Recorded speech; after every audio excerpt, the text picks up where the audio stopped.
दुनिया के लोग कहते हैं कि शिवरात्रि के दिन भगवान शंकर की पार्वती जी के साथ शादी हुई। ये दुनिया के लोग कहते हैं। पर यदि जिसने शिव पुराण की कथा अगर अच्छे से सुनी हो और पढ़ी हो तो शिव जी की शादी की जो तारीख है वो ये नहीं है। हमने पहले भी उसका वर्णन। भगवान देवाधिदेव महादेव के विवाह की जो तारीख है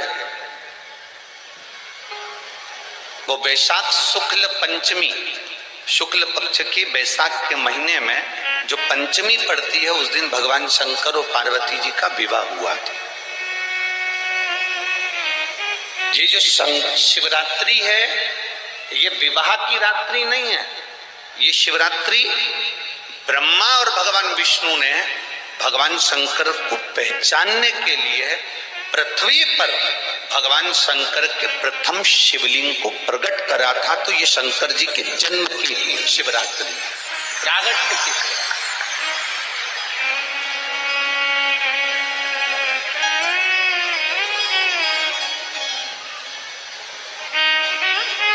ये शिव जी के प्रागट्य की शिवरात्रि। जैसे तारा बाबा जी का जो जन्म है वो शिवरात्रि का मान है। ये शिवरात्रि जो आएगी माघ की शिवरात्रि, जो मूल शिवरात्रि होती है, जिस दिन शिवरात्रि के दिन भगवान ब्रह्मदेव और भगवान नारायण ने भगवान शंकर को एक पर्वत को घुमाकर उनके लिंग की आकृति, उनका स्वरूप प्रकट किया। उनका स्वरूप प्रकट किया, उनका जन्म। आपसे कोई पूछे कि शंकर जी का जन्म कब हुआ था, बिल्कुल बेझटक कह सकते हो शिवरात्रि के दिन, हैप्पी बर्थडे टू यू। उसमें तुम्हें सोचना नहीं है। भ्रम फैलाने वाले बहुत भ्रम फैलाते हैं।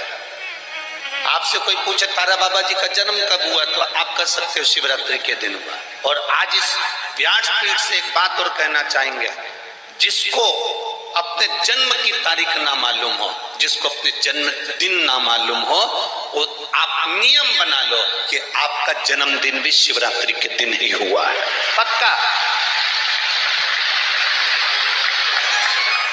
जब परब्रह्म परमेश्वर स्वयं देवाधिदेव महादेव शिवरात्रि के दिन प्रकट हो जाता है, उसका शिवलिंग, उसकी आकृति प्रकट हो जाती है। और ब्रह्मा जी ऊपर जाकर मालूम करते हैं, आकाश में बढ़ते जाते हैं तो भी उनको शंकर भगवान के शिवलिंग का छोर नहीं मिलता।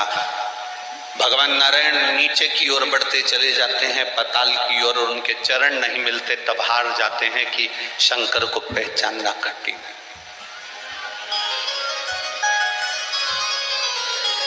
शिव को पहचानना, शिव को जानना कठिन है, बहुत कठिन।